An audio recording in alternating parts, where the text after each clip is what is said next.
감사합니다. 오늘 함께 나누실 말씀은요, 누가복음 5장 1절에서 11절 말씀입니다. 누가복음 5장 1절에서 11절 말씀입니다. 제가 한 절, 우리 여러분께서 한 절 이렇게 같이 교독하신 다음에 마지막 절 합독하도록 하겠습니다. 무리가 몰려와서 하나님의 말씀을 들을새 예수는 게네사렛 호숫가에 서서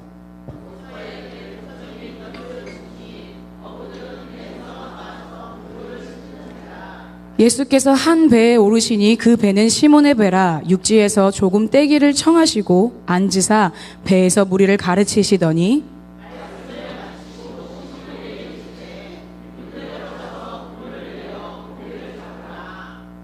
시몬이 대답하여 이르되 선생님, 우리들이 밤이 새도록 수고하였으되 잡은 것이 없지만은 말씀에 의지하여 내가 그물을 내리리이다 하고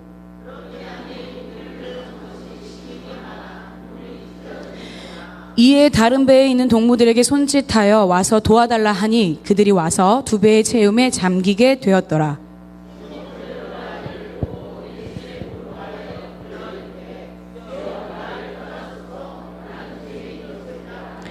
이는 자기 및 자기와 함께 있는 모든 사람이 고기 잡힌 것으로 말미암아 놀라고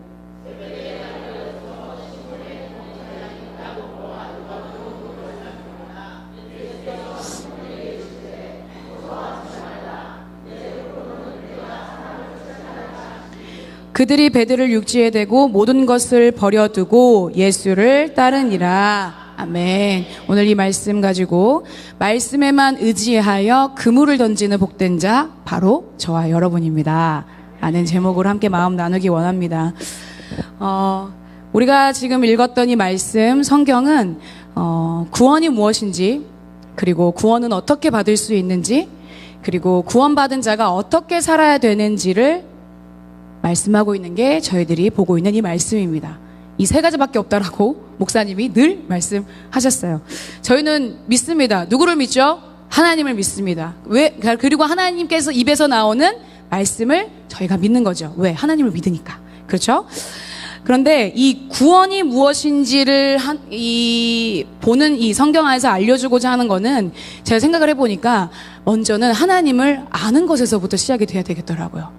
태초에 하나님이 천지를 창조하시는, 그러니까 하나님이 어떤 분이신지를 먼저 알아가야 이 안에 구원이 무엇인지에 대해서 알아갈 수 있겠구나라는 생각이 들더라고요. 그리고 두 번째, 구원은 어떻게 받을 수 있는가에 대해서 성경은 말씀하고 있습니다. 어떻게 받죠? 예수 그리스도께서 나의 죄를 대신하여서 십자가에 달려 돌아가시고 3일 만에 부활하셔서 이젠 내가 사는 것이 아니고 예수 그리스도와 함께 영원한 생명을 가진 자가 내가 되었다라는 것을 믿음으로 받아들이고 예수 그리스도를 영접하는 사람이 구원받은 자가 되는 거예요. 그렇죠? 그러면 구원을 어떻게 받을 수 있는지를 말씀에 나와 있어요. 그러면 결국 누구를 만나야 돼요? 누구를 만나야 됩니까? 예수 그리스도를 만나야 되는 거예요. 그런데 그저 예수님이 이런 일을 하셨구나 라고 하는 것으로 끝나는 것이 아니라 예수님이 나를 위해서 어떤 일을 행하셨는지를 알아야 되는 것. 그 예수 그리스도를 인격적으로 내 안에 만나야 되는 것. 그래서 그분을 나의 구주로, 나의 주인으로 모셔드리는 것. 이것이 바로 구원을 어떻게 받을 수 있는지에 대한 결과로 나와져 있는 내용이라고 저는 생각이 들더라고요. 그리고 구원받은 자가 어떻게 살아야 되는가라는 것도 말씀에 나와 있다라고 하십니다. 그럼 이건 결국 말씀대로 사는 삶이 구원받은 자가 사는 삶이잖아요. 그런데 말씀대로 아까 제가 말씀드렸던 것처럼 우리 말씀 한 가지라도 제대로 살아내려고 하면 내 힘으로 돼요, 안 돼요? 안 돼요. 그렇기 때문에 누구를 보내셨어요? 성령님을 보내신 거야. 그래서 구원받은 자가 어떻게 살아가야 하는지에는 성령님으로 사는 것이 빠지면 된다, 안 된다? 안 된다. 내 힘으로 할 수 있다, 없다? 안 된다. 그것을 인정하고 구원받은 자답게 살아내는 것은 말씀대로 살 수 있는 힘과 능력은 누구에게 있다? 성령님에게 있다. 그래서 성령님을 만나야 된다. 사실 이 세 가지 성경이 무엇인지에 대해서 목사님이 알려주신 그 내용들을 제가 같이 묵상을 해보니까 이렇게 결과가 나오더라고요. 동의가 되십니까? 말씀이 우리에게 왜 필요할까요? 먼저는 하나님 우리에게 필요한 이유, 우리가 구원받기 위해서, 하나님 나라에 함께하기 위해서. 하나님께서 하나님의 나라를 완성을 하시기 위해서 우리에게 구원을 주신 거잖아요. 그러면 말씀은 왜 필요해? 결국 무엇을 위해서? 하나님의 나라를 위해서. 그리고 말씀을 통해서 누구의 통치가 흘러가요? 하나님의 통치가 흘러가기 때문에 말씀이 필요한 거예요. 그리고 영원한 하나님의 나라에서 우리가 어떻게 하기 위해서? 살기 위해서. 이 땅에서 저희들 살아갈 때 여기서 영원히 살 것처럼 생각하잖아요. 그런데 우리가 소망을 두고 바라봐야 될 곳은 어디다? 여긴지 저긴지 모르겠지만 하나님의 나라를 바라보고 사는 것, 그것이 바로 우리에게 소망이 되는 줄 믿습니다. 하나님 통치에 있는 자와 하나님 통치 안에 있지 않은 자의 차이를 말씀은 얘기해주고 있어요. 그리고 하나님의 통치 방식인 이 말씀으로 살아내는 자와 살지 못하는 자로 나뉘고 있습니다. 말씀이신 예수님만이 드러나는 삶과 그렇지 않은 삶. 예수님으로 살아드는 영역이 많을수록 예수님과 너무 많이 닮아 있어서 누구라도 저 사람은 예수님인 것 같아 라고 인정할 수밖에 없는 자, 누구인지 분간이 되지 않을 정도로 저희가 예수님을 많이 닮아가는 시간들이 되었으면 좋겠습니다. 그런 갈망과 그런 목마름이 있으십니까? 정말 있으십니까? 진짜입니까? 그러는 거 안에서 저희들이 이 하나님 안에서 나에게 일어나는, 우리에게 일어나는 모든 일들, 이 모든 상황들과 사건들이 하나님 한 분만을 전적으로 신뢰하고 하나님의 말씀대로만 따라갈 수 있도록 하시는 과정과 도구로 사용되어지는 일들이 되시기를 축복합니다. 그래서 우리의 모든 인생이, 사실은 우리의 모든 시간이 그분께 전부 다 드려질 수 있는 저희 모두가 되었으면 좋겠습니다.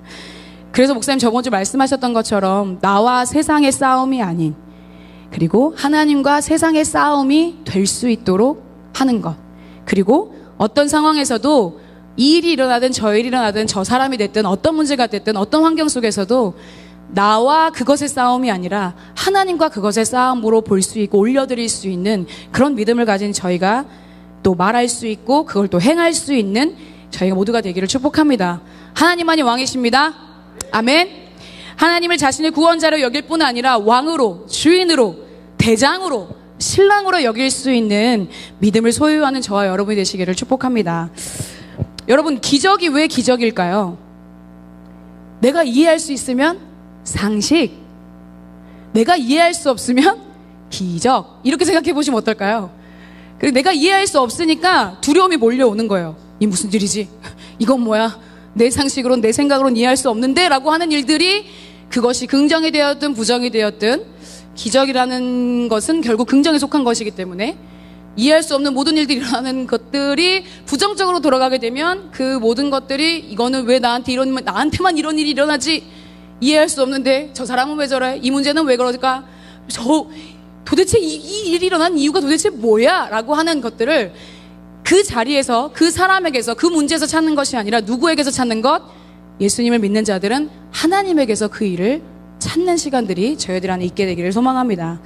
이 기적들이, 이 상황들이 하나님을 알아가는 도구로, 그리고 하나님을 믿을 수 있는 표적으로, 그리고 하나님을 정말 살아계신 나의 하나님으로 경험하게 되어지는 그런 기적이 되어질 수 있는, 평범의 모든 순간순간들이 사실 저희에게는 기적입니다. 우리가 인식하든 인식하지 않든. 공기가 없다면 어떻게 될까요? 지금 숨을 쉬고 있을까요? 그렇죠? 저희가 당연하게 누리고 있었던 모든 것들이 여러분 다 기적입니다. 공기를 이해할 수 있나요? 이해가 안 되죠. 기적이죠. 그러니까 모든 순간순간, 모든 환경들이, 우리를 둘러싸고 있는 모든 것들이 여러분 기적입니다. 이것을 인정하는, 그래서 믿음으로 모든 상황들을 바라보고 이 물 하나에도 감사하며 살아가는 저희 모두가 되었으면 좋겠습니다.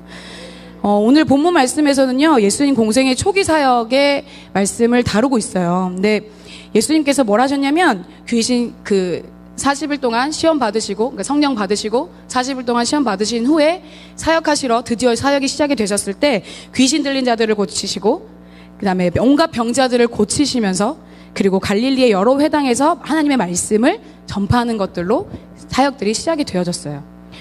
말씀을 가르치는 장소가 회당에서, 오늘 저희들 5장의 말씀에 지금 예수님이 어디서 말씀을 가르치시죠? 네, 게네사렛 호숫가라고 나오는데 이게 갈릴리 호수의 옛 명칭이라고 합니다. 디베라 바다라고도 하고 긴네레 바다라고도 하는데 오늘 본문의 스토리는 여러분들이 많이 아시는 스토리입니다. 그래서 묵상하실 때 쉬우셨나요? 저만 혼자 웃죠? 자, 예수님이 갈릴리의 호수에서 시몬 베드로에게 깊은 데로 가서 그물을 내려 고기를 잡으라 이렇게 말씀하시고, 베드로가 그렇게 하니까 고기를 많이 잡게 되는 기적을 경험하고, 이제부터는 사람을 낚는 어부가 될 것이라는 예수님의 부르심을 받고, 이 일로 인해서 모든 것을 버리고 예수를 따르는 제자가 되는 이야기가 오늘의 이 전체적인 스토리 안에 있는 내용입니다. 이것이 여러분들이 많이 알고 계시는 내용일 거라고 저는 생각하는데, 베드로 선배님이 예전에 김성교 선교사님이 이렇게 선배님이라고 하는데 저도 한번 해보고 싶었어요. 자, 베드로 선배님이 베드로 선배 되실 수 있었던 이유, 그리고 베드로 인생에서 빠질 수 없는 장면이 바로 이 장면이라고 저는 생각이 드네지는데, 이 극적인 드라마 같은 상황에서 많이 알고 있지만 우리가 알고 있다고 생각하는 것도 제대로 알고 있지 않은 경우가 많이 있더라고요. 오늘 이 말씀 통해서 저도 여러분도 성령님의 도우심으로 이 말씀을 다시 한번 조명해 보아서 우리에게 주시는, 그리고 내가 살아내야 되는 말씀이 어떤 것인지를, 그리고 하나님의 마음에 조금 더 가까이 가는 시간이 될 수 있기를 축복합니다. 예수님의 기적을 체험하고 말씀을 들은 무리들, 사람들은 계속해서 예수님과 함께 있기를 원했어요. 그래서 예수님 떠나지 마시고 우리와 함께 계셔 주십시오라고 붙잡고 강권했어요. 5장 앞에 나와 있는 4장의 마지막 부분에 나와 있는 내용입니다. 그때 예수님께서 하신 말씀이, 내가 다른 동네들에게서도 하나님의 나라 복음을 전하여야 하리니 나는 이 일을 위해 보내심을 받았노라 라고 말씀하시고 움직여 가십니다. 1절, 저희가 무리가 몰려와서 하나님의 말씀을 들을새, 자, 무리들이 결국엔 예수님을 따라서 몰려갑니다. 말씀에 대한 갈망함과 간절함 있었겠죠. 하나님의 말씀을 들었대요. 그러면 이 하나님 나라의 말씀은 어떤 말씀이다? 제가 답을 말했죠. 하나님의 말씀은 어떤 말씀이다? 하나님 나라에 대한 말씀이다 라는 거예요. 그러면 이 호숫가에 서서 이제 말씀을 전하고 계실 때 무리들이 많았기 때문에 예수님의 말씀이 잘 들리지 않았을 수도 있어요. 이건 저희가 추측하는 거예요.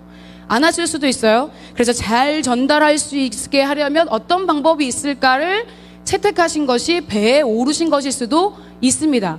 그렇지만 여기서 저희들이 놓치지 말아야 될 것, 예수님은 그냥 움직이지 않으신다.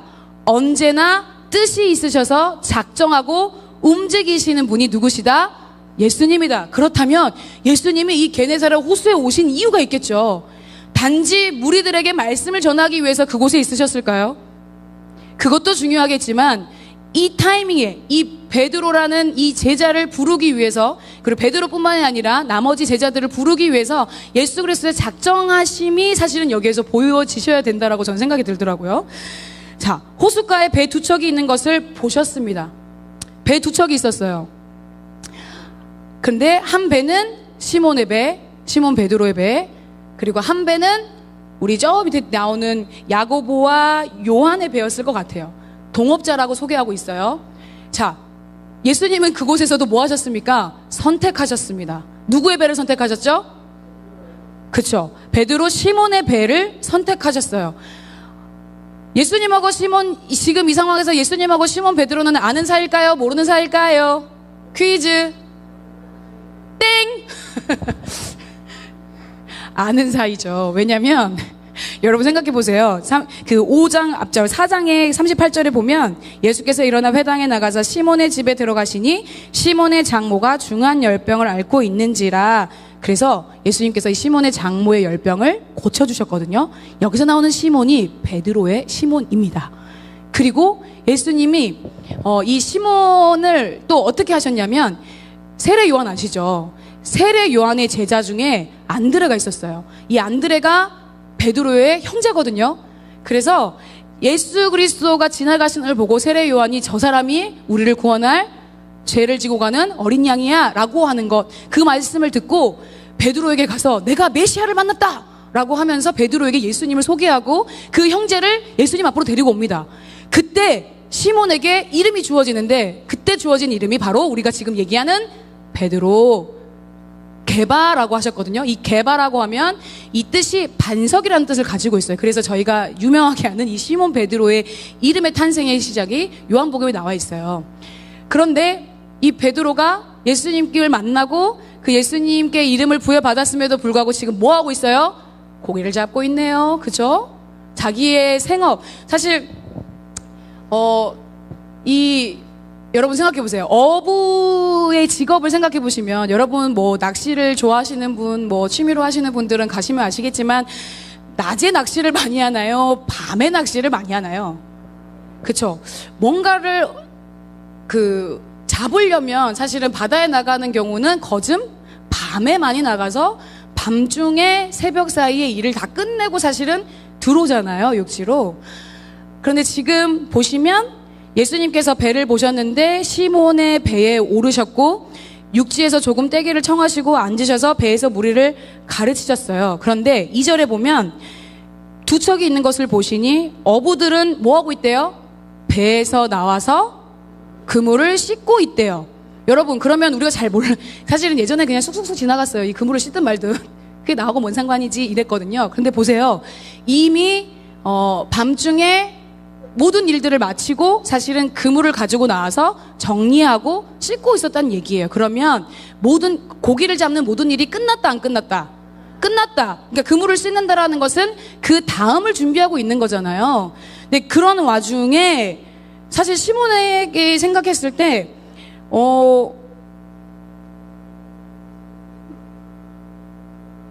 그러니까 시몬의 입장이 우리가 돼보자고요.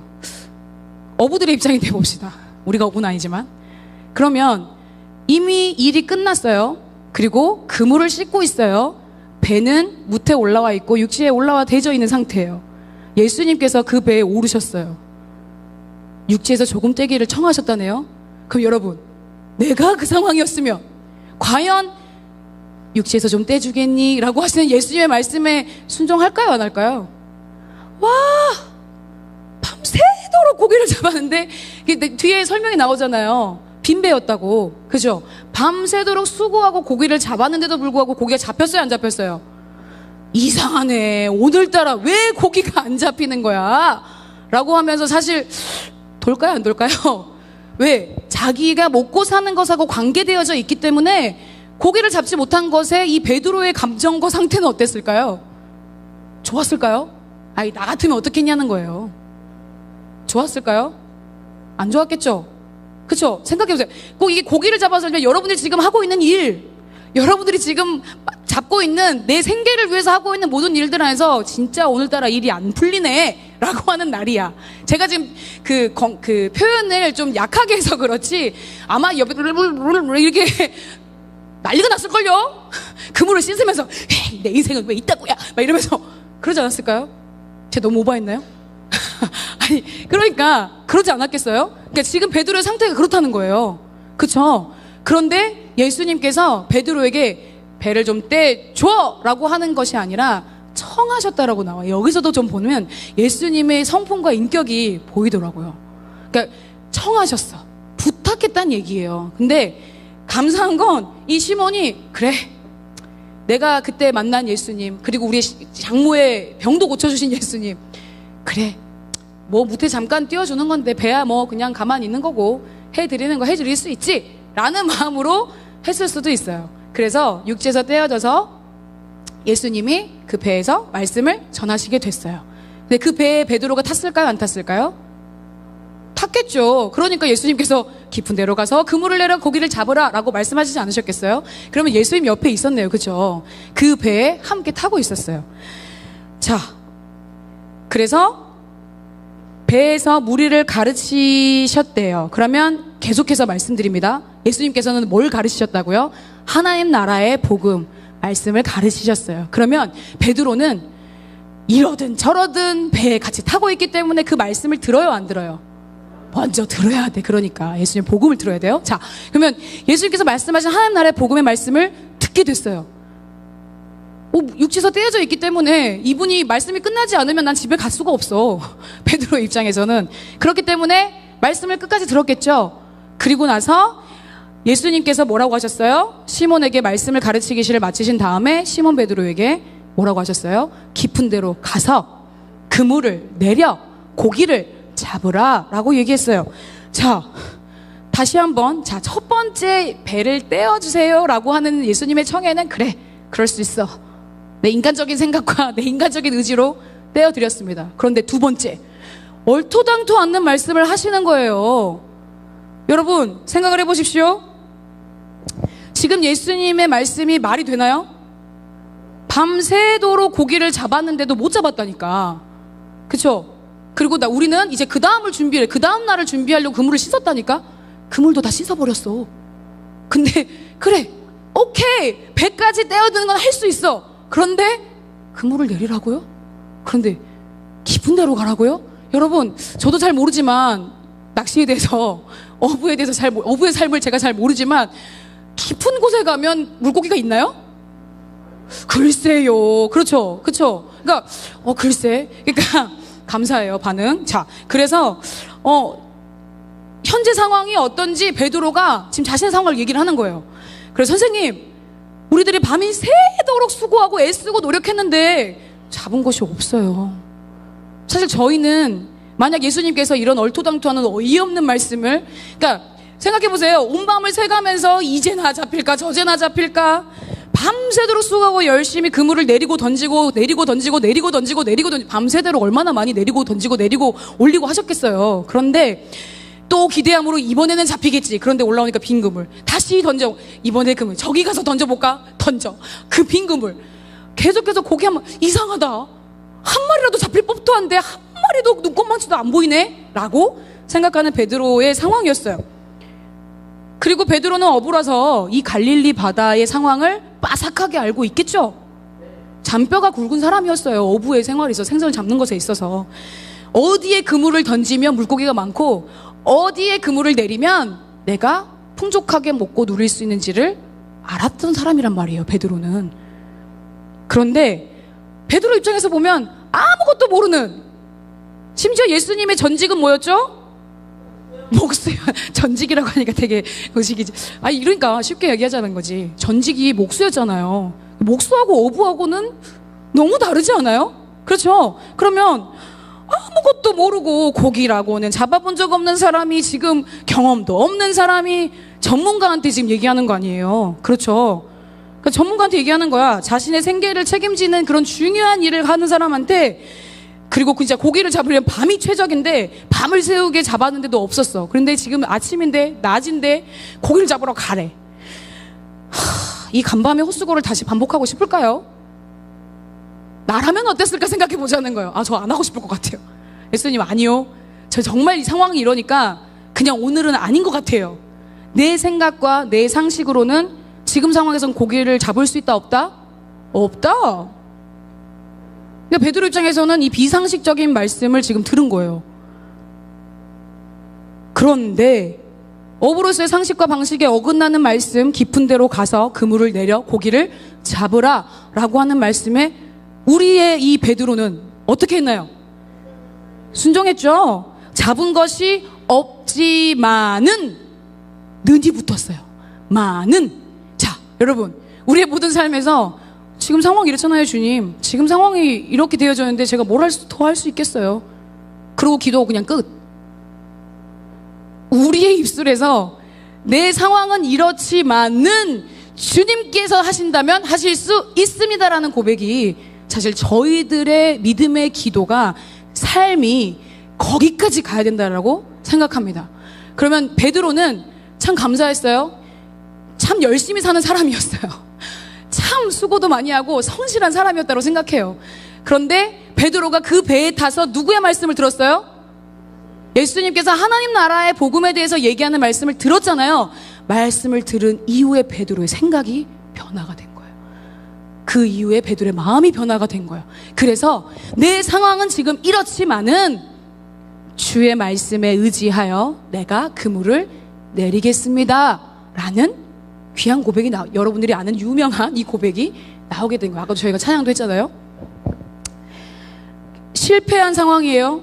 절망인 상황이에요. 오늘 벌어 오늘 먹고 사는 이 어부의 삶에 오늘은 굶겠구나 라고 하는 것까지 가해져 있는 상황 안에서 이 절망의 상황에서 베드로는 예수님의 말씀에 순종했어요.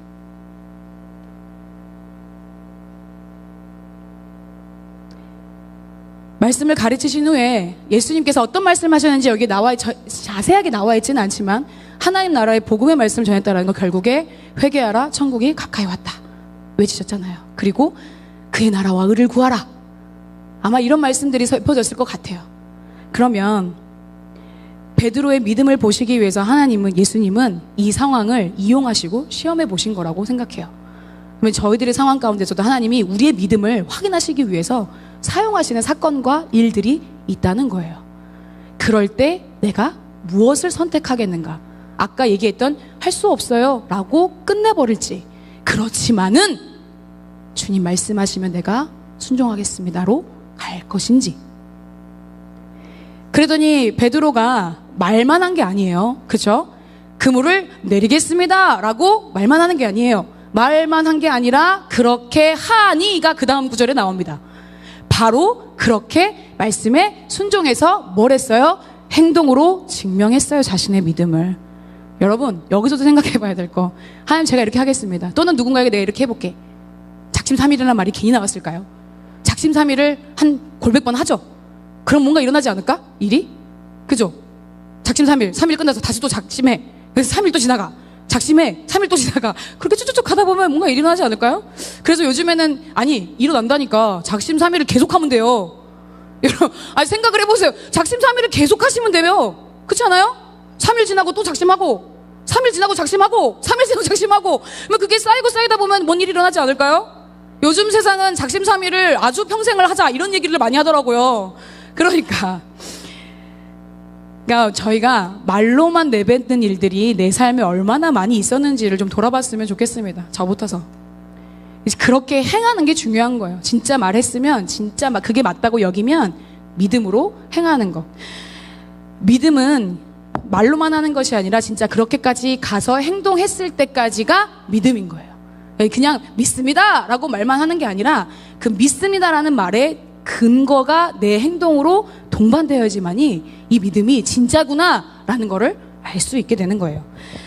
그것이 바로 말씀을 살아내는 것, 복음의 라이프 스타일, 계속해서 얘기하고 계시는 하나님의 통치를 받는 것, 하나님의 말씀 안에 있는 것, 이것을 살아낼 수 있는 저희가 되기를 소망합니다.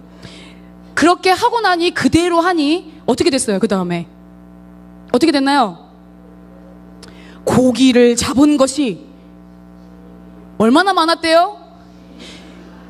성경에서 말씀에서 쓰여질 때 단어를 잘 보셔야 돼. 그냥 고기를 잡은 것이 많았더라 라고 끝난 게 아니야. 뭐가 붙었어요? 심이 많았대요. 자, 이 심이 많았대요가 중요한 거예요. 그렇죠? 그냥 많은 게 아니에요. 이 불가능한 말씀을 내가 뭐 했더니, 순종했더니 전혀 내 상식과는 상관없는 일들이, 비상식적인 일들이, 불가능한 일들이 바로 그 자리에서 일어나게 됐어요. 그죠? 예수님이 여러분들에게 깊은 데로 가서 그물을 내려 고기를 잡으라 라고 이 말씀을 하지는 않으시겠죠. 그렇지만 여러분, 예수님께서 여러분이 생각했을 때 내 생각과 이 세상의 상식과 기준에 어긋나는 어떠한 말씀이 나에게 주어졌을 때 나는 그 말씀에 바로 이 베드로처럼 즉각적으로 순종할 수 있을까요? 그럴 때마다 우리는 뭘 선택할까요? 나는 무엇을 선택할까요? 그렇게 할 때 고기를 잡은 것이 힘이 많아지는 거예요. 그분의 놀라운 일을 경험하는 거예요. 요단강을 밟을 때, 내가 믿음을 하나님 앞에 드릴 때, 순종할 때, 그것이 전혀 이 세상과는 전혀 맞지 않는 얼토당토 않는 말씀이라 할지라도 나에게 주신 말씀이면 내가 그것을 순종해 나갈 때, 그 순종하는 자리에 누구의 통치가 임해요? 하나님의 통치가 임하기 때문에 무엇이 일어나요? 역사가 일어나는 거예요. 만약 베드로가 기분 나쁘다고 순종하지 않았으면 이 일이 일어났을까요? 아주 감정에 충실해서 아주 이성적인 사고를 가지고 그건 말도 안 돼요 예수님, 전 못해요 라고 했다면 우리가 아는 이 베드로가 탄생이 됐을까요? 또는 이 베드로가 이런 일을 경험했을까요? 못했겠죠. 아마 성경은 베드로 대신 다른 사람에 대한 이야기로 쓰여졌을지도 모릅니다. 그런데 예수님께서는 아신 거예요. 베드로가 이후에 어떤 삶을 살게 되실지. 하나님께서 이 땅에 보내신, 작정하신, 계획하신 일들을 예수님 아셨기 때문에 이 베드로를 부르신 거죠. 하나님이 작정하셔서 여러분 깊은 데에 물고기가 있어요, 없어요? 근데 베드로가 그물을 내린 순간 어떤 일이 일어났어요? 저는 여기에 두 가지의 견해들이 있다라고 볼 수 있을 것 같아요. 하나님께서 모든 만물을 창조하신 주권자, 창조주이시기 때문에 모든 자연이 누구에게 순종해요? 하나님께 순종해요. 그 순간 저 멀리 있었던 물고기 떼들을 막 몰아가지고 오게 하신 거지. 그래서 그물에 잡히게 하신 거예요. 또 한 가지는 하나님은 창조주이시잖아요. 없던 물고기를 그 자리에서 만들어버릴 수도 있어요. 그렇지 않나요? 우리가 믿는 하나님 그런 하나님이신 거 믿으십니까? 이거를 믿든 그러니까 물고기 떼를 이끄셔가지고 그들이 그 그물에 잡힐 수 있도록 어머 저기 그물이네 라고 해서 뽕 들어갈 수 있도록 하셨던 하나님이나 없던 물고기에서 물고기를 아주 그냥 스피드하게 창조하셔서 말씀 한마디면 창조하시는 게 하나님이시잖아요. 그러면 고기를 잡으라 할 때 그냥 고기가 막 창조돼가지고 그죠? 그래서 그물에 아까는 이 밤새도록 할 때는 없었는데 당연하지 그때는 없었으니까 하나님 창조하셨다. 그럼 창조주의 하나님을 믿는 것. 그러니까 이 두 가지 일에 어떤 상황이 일어났는지 우리는 알 수 없지만 앞에 전자를 우리가 믿든 또는 후자를 믿든 하나님은 창조주이시고 전능하신 분이시라는 건 변함이 없다라고 저는 생각해요. 그렇죠? 믿는 건 이제 각자에게 어떤 걸 믿을지는 각자에게 달려 있습니다. 그렇지만 하나님께서는 이 모든 일들을 하나님께서 하셨다라는 일에는 변함이 없습니다. 그래서 같은 그 업에 종사하는 옆에 있는 지체들도 이 베드로의 순종 때문에 풍성한 복을 경험하게 된 거예요. 그들의 필요를 채워주셨어요, 하나님이. 자, 2배가 잠길 만큼 고기가 잡혔습니다. 한 사람의 순종으로 말미암아. 어디서 많이 들은 얘기 같죠? 한 사람의 순종. 예수 그리스도께서 또 그렇게 하셨죠. 자, 그러면 심히 고기를 많이 잡았더라, 이랬더라, the end 하고 끝나요. 세상은 행복하게 잘 살았더라, 끝라고 이야기가 종지부를 찍거든요. 그런데 하나님 나라에서는요 이러고 끝나지 않아요. 절대. 기적을 보여주신 이유가 있거든요. 경험하게 하신 이유가 있거든요. 자신들의 필요만 받는 자들하고 필요가 채워진 다음에 그 이후에 어떤 선택을 하는지에 대한 결과까지도 하나님께서 보고 계시는 거예요. 이것 때문에 지금 앞에서 설명했던 모든 일들이 일어난 거예요. 8절에 시몬 베드로가 이를 보고 예수의 무릎 앞에 엎드려 이르되 주여 나를 떠나소서 나는 죄인이로소이다 하니. 자, 여러분 성경을 보시면 아시겠지만 계속 시몬 이러다가 8절에 시몬 베드로가 나와요. 제가 누가복음을 공부를 하면서 보다 보니까 되게 누가라는 이 누가 선배님 누가 선배님, 이 선배님이 되게 그잖아요. 목사님께서 성령 강림절 때 말씀하셨던 것처럼 제일 좋은 것 성령을 주시지 않겠느냐라고 써진 것도 누가복음. 그쵸? 죄인이라는 단어가 많이 나오는 것도 누가복음. 좀 다르게 보게 되는 시점이 좀 보게 되더라고요. 그런데 굳이 시몬 하다가 8절에 시몬 베드로가 이름을 붙였어요. 여기에서 이 시몬 베드로의 삶의 전환기가 터닝 포인트가 만들어지는 시간이었던 거예요. 그걸 중점을 두고 싶었던 것 같아요. 자, 그리고 나서 예수님의 무릎 앞에 엎드렸어요. 예수님의 무릎 앞에 엎드려서 뭐라고 해요? 주여, 아까는 선생님이라고 했어요. 그쵸? 주님의 말씀을 듣기 전에, 내가 이 기적을 경험하기 전에, 예수님을 알기 전에는 선생님이었어요. 그래, 하나님 나라의 말씀을 많이 알고 내가 생각하지 못한 것들을 막 말씀하시네 라는 것들을 인해서 존경하고 존중하는 시간들에서 선생님이라고 했어요. 그런데 이 일들을 진짜 말씀하시는 대로 내가 순종해서 나아가다 보니까 이 일을 경험해서 아 진짜 예수님이 하나님이시구나 한 거를 경험하게 되어지고 나니까 뭐가 돼요? 주여가 된 거예요. 주, 나의 주인, 나의 주권자. 그런데 나를 떠나소서. 나는 죄인입니다. 라고 고백합니다. 어디서 많이 본 장면이에요. 이사야 선지자도 사실은 하나님의 거룩하심을 목도한 다음에 화로다 나여 망하게 되었도다 라고 이렇게 외치거든요. 이것은 결국 하나님의 하나님 되심을 경험할 때, 하나님의 거룩하심을 경험할 때 그 앞에 서는 내가 얼마나 볼품없고 초라한 죄인인지를 알게 된다라는 거예요. 사실 이 베드로는 이 일을 경험하면서 다른 이들은 그저 놀람에 그치는 걸로 끝났지만 이 베드로의 선택은 그분 앞에 엎드리는 것을 선택했어요. 나를 떠나십시오. 나는 죄인입니다. 나는 이렇게 행하시는 주님과 함께 있을 수 없는 존재입니다. 자기 인식이 자기가 어떤 존재인지를 알게 된 거예요. 자신의 장모의 열병을 고쳐주었을 때도 베드로의 반응은 없었어요. 자세히 보시면. 근데 보면 예수님께서 일어나 회당에 나가서 시몬의 집에 들어가셨어요. 시몬의 배에 오르셨어요. 예수님이 다 먼저 찾아가시고 집에도 들어가셨다가 배에도 들어가셨다가, 그렇죠? 근데 그런데도 자신의 장모의 열병, 병이 고쳐지는 순간에서도 반응이 없다가, 이건 뭘 의미해요? 살아계신 하나님, 진짜 나의 하나님으로 경험하게 됐을 때, 이때 나오는 고백인 거예요. 그러니까 기적을 보는 방관자, 구경꾼의 입장에서 기적을, 예수님을 체험하는 기적의 주인공이 자신이 되어지니까, 관객의 입장과 체험하는 주인공의 입장이 되어지니까 이 고백이 그분을 만나는 것이 달라지는 거예요. 여러분, 무리가 되시겠습니까? 베드로가 되시겠습니까? 그분 안에서 그분을 경험하는 것이 나의 모든 것이 되어져야 되기를 축복합니다. 예수님의 기적 앞에 베드로는 무력한 자기 자신을 발견했습니다. 그분 앞에서는 내가 생각하는 인간이 경험과 기술이 아무 소용이 없구나. 구원이 절실히 필요한 건, 구원은 나에게 있지 않구나 라는 것을 인정하고 내 존재가 그분 앞에서는 한없이 죄인임을 인정해드리는 것. 그리고 자복하는 사람, 자백하는 사람, 예수님 앞에 그렇기 때문에 엎드리는 사람. 죄인으로서 하나님의 거룩하심을 보게 되니 그 능력을 접한 데서 오는 두려움이 이 베드로 안에 있었던 거예요. 두려움은 죄의 본성입니다. 우리가 다 죽음을 두려워하는 것, 모든 것을 다 두려워하는 것도 우리 안에 죄가 있기 때문에, 우리가 죄인이기 때문이에요. 두렵고 떨리는 마음으로 있는 베드로에게 예수님 또 말씀하세요. 뭐라고 말씀하세요? 무서워하지 말라. 무서워하지 말라가 왜 나왔을까요? 두려워했다는 거예요. 두려워하지 마. 우리 현대인 성경에서는 그렇게 나옵니다. 두려워하지 마.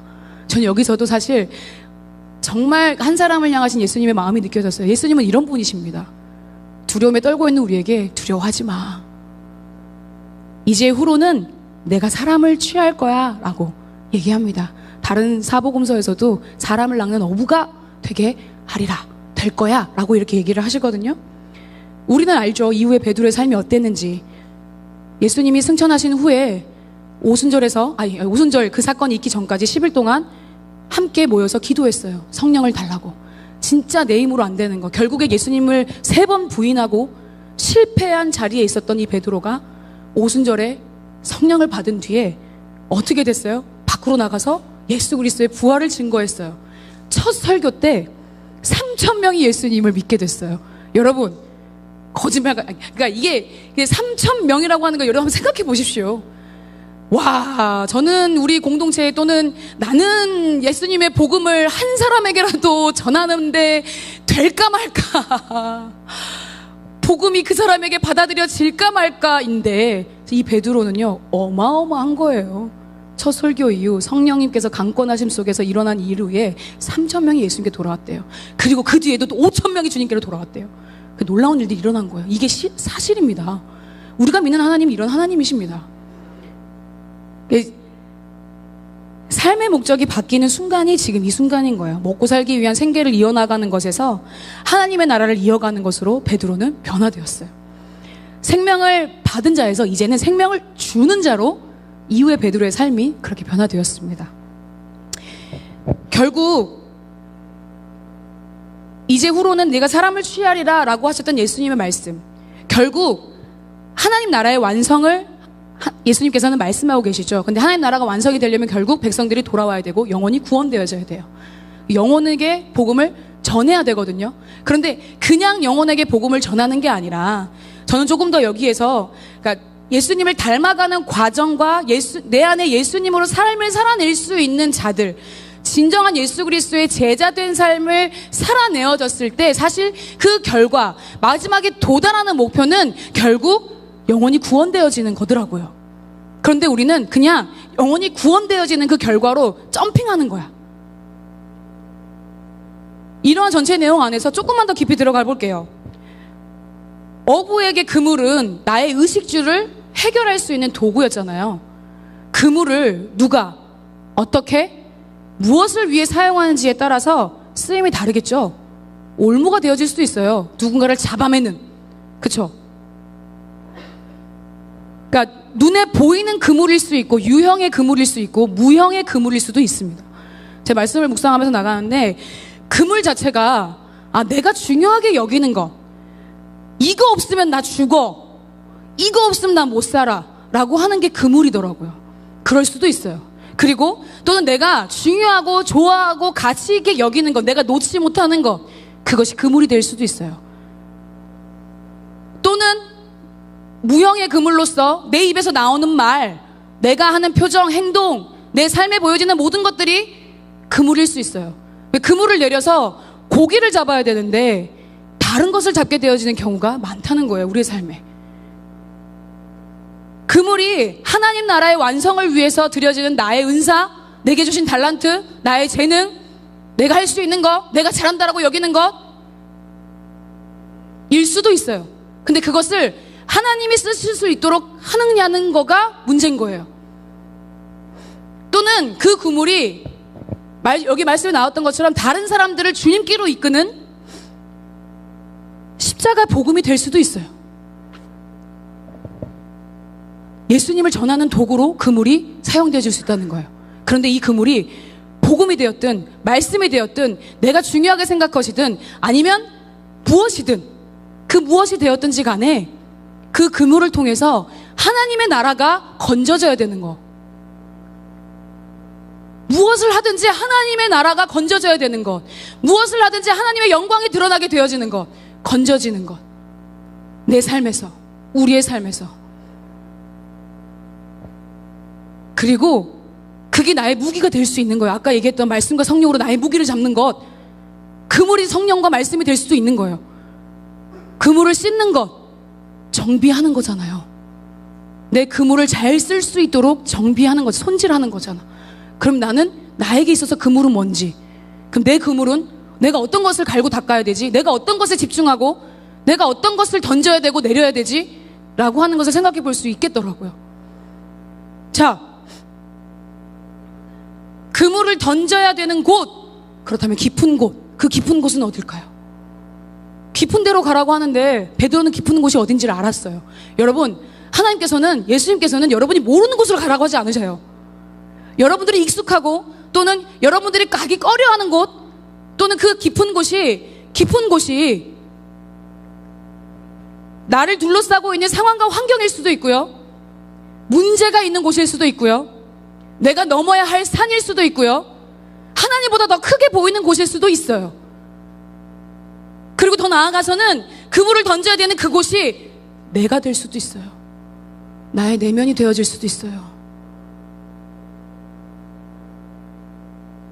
상황과 상태에 따라서 그물과 깊은 곳은 바뀔 겁니다. 우리의 삶에서 매 순간순간 바뀔 거예요. 내가 깊은 데로 던지는 곳이 이곳이 될 수 있고, 다음에는 저곳이 될 수도 있고, 그 다음에는 저쪽이 될 수도 있는 거고, 그물이 지금은 이 그물을 써야 돼.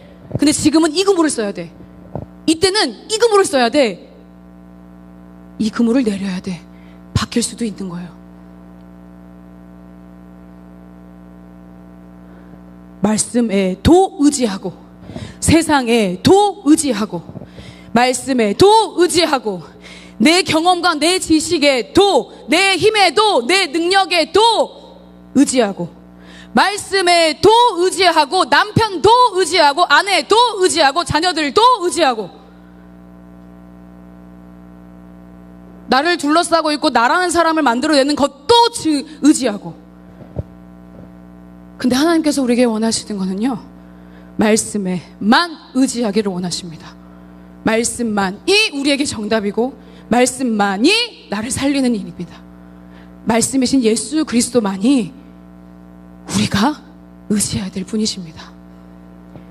말씀을 따라 사는 삶, 그리고 하나님만이 나의 모든 것이다라고 고백하고 살아내는 믿음, 하나님의 통치를 받아서 말씀으로, 복음으로 내 삶을 살아내어 드리는 것, 내가 살아가는 모든 것의 우선이 하나님이 되시는 것, 하나님 당신이 되시는 것, 하나님의 말씀이 되는 것, 내가 쌓아왔던 나만이 할 수 있는 방법과 방식, 세상의 방법이 아니라 하나님의 말씀을 선택하는 것, 내가 사는 모든 순간순간 그분을 선택하는 것. 어렵죠. 안 되죠. 좌절하죠. 절망하죠. 넘어지죠. 쓰러지죠. 어떨 때는 일어날 힘도 없죠. 알아요. 저도 그렇고 여러분도 그렇고 살아낼 수 있는 힘이 우리에게는 없어요. 못해요. 그렇지만 그런 걸 저희들을 너무나 잘 아시기 때문에 하나님께서 누구를 보내셨어요? 성령님을 보내셨어요. 순간순간 무엇을 선택하고 성령님을 의지하며 말씀대로 사는 삶, 와, 피곤하다 이렇게 생각하고 계시나요? 와, 이럴 땐 조금 쉬어야 되는 거 아니야? 이건 좀 안 해도 되지 않나? 이런 것까지? 주님, 이건 좀 그렇잖아요 라고 하는 나의 여러분, 피곤하십니까? 힘드십니까?